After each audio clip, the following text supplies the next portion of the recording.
Hello बच्चों, let's see question and observe can see through a pinhole to stop pinhole the top of a thin rod height h placed on the figure. The beaker height is 3h and radius h. When the beaker is filled with the liquid up to the height 2h, he can see the lower end of the rod. Then the refractive index of the liquid is.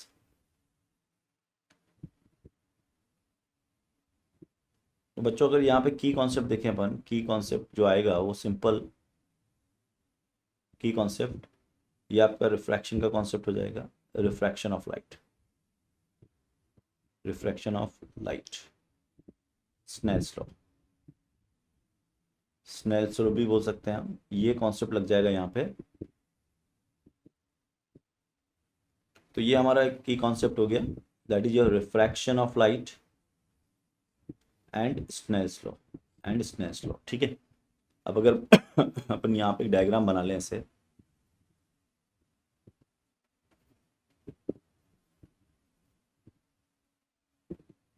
ये अपन एक pinhole बना लिया और यहाँ पे अपन एक road रख लिया ऐसे.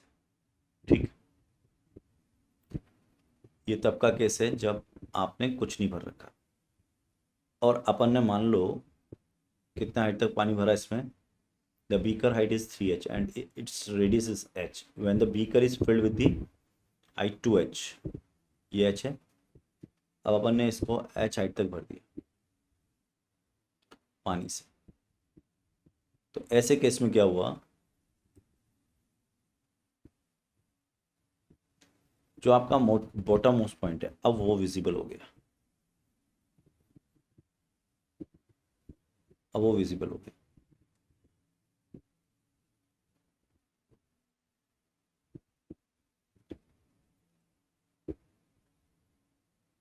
ठीक है, ये विजिबल हो गया आपका. चलो अब देखो, ये आपको ये हाइट जो दे रखी थी पहले 3h दे रखी थी, यहाँ से यहाँ तक की है ना. पिन होल की हाइट 3h है, ये आपकी 3h हाइट है. और ये कितना है h, उसका डायमीटर कितना है 2h. तो ये जो पहले वाला एंगल बन रहा था, ये वाला एंगल वो 45 है. तो एंगल ऑफ रिफ्रैक्शन पता चल गया हमको 45 हो गया बच्चों. एंगल ऑफ रिफ्रैक्शन कितना हो गया 45. अब ये 45 हो गया तो ये यहाँ से तक 2h है ना. ये अगर आप देखोगे ये कितना हो गया, h हो गया h. और ये जो एंगल है ये भी 45 पे, ये वाला एंगल. तो ये एंगल रिफ्रैक्शन एंगल हो गया आपका r. अब ये देखना है कि सेंटर कहाँ है हमारे पास. जो हम यहाँ से एक परपेंडिकुलर डालेंगे वो परपेंडिकुलर कहाँ आएगा. तो ढंग से देखो, ये h हो गया आपका, तो ये h हो गया, तो यानी कि परपेंडिकुलर सेंटर पे आएगा. तो ये बात क्लियर होगी. रे डायग्राम इस तरह से ही बनेगा हमारे पास.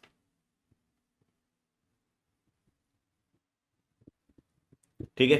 तो ये हमारी इंसिडेंट लाइट हो गई, ये हमारी रिफ्रैक्टेड लाइट होगी आफ्टर पुटिंग द वाटर. और वाटर हमने कितनी हाइट तक भर रखा है, ये हमने हाइट भर रखा है वाटर को 2h तक. ये 2h है. ठीक है. तो ये हो गया यहाँ से तक h, ये हो गया आपका 2h. तो साइन r जो आया यहाँ से इस ट्राइंगल से, साइन r, साइन r आ गया परपेंडिकुलर h अपॉन हाइपोटेनस. और हाइपोटेनस क्या हो जाएगा, h और 2h का रूट स्क्वायर सम, यानी कि हो जाएगा आपका 4h square plus h square. तो ये हो गया 1/√5. साइन आई को अगर ट्रेस करेंगे तो साइन आई कितना हो जाएगा आपका, वो तो ये साइन आई है बच्चों ना, सॉरी.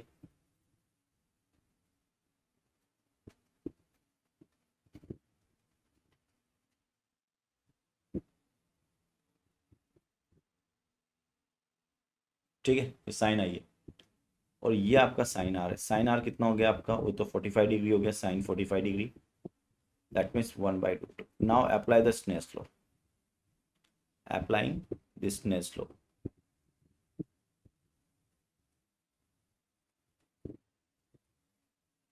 कितना हो जाएगा ये, that is equal to μ1 sine I. μ1 sine I is equal to what, it is μ2 sine R. μ1 यानी कि 1 sine I sine 45 degree, sorry अभी निकाला हमने sine I 1/√5 sine I is equal to mu sine R 1/√2। तो mu is equal to sign आई को ऊपर से place कर देंगे तो इट इज √2/5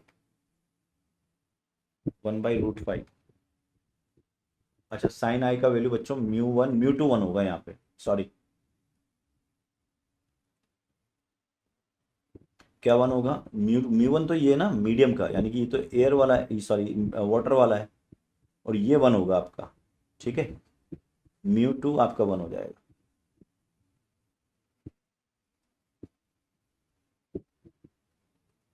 तो ये तो आपका म्यू 1 है जहाँ से आ रही है साइन इंसिडेंट, ये म्यू 2।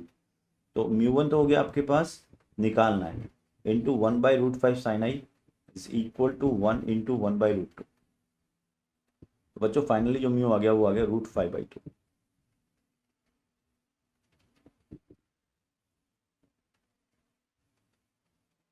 तो फाइनल आंसर जो हो गया हमारा हो गया B, and I hope you understood it. Best of luck.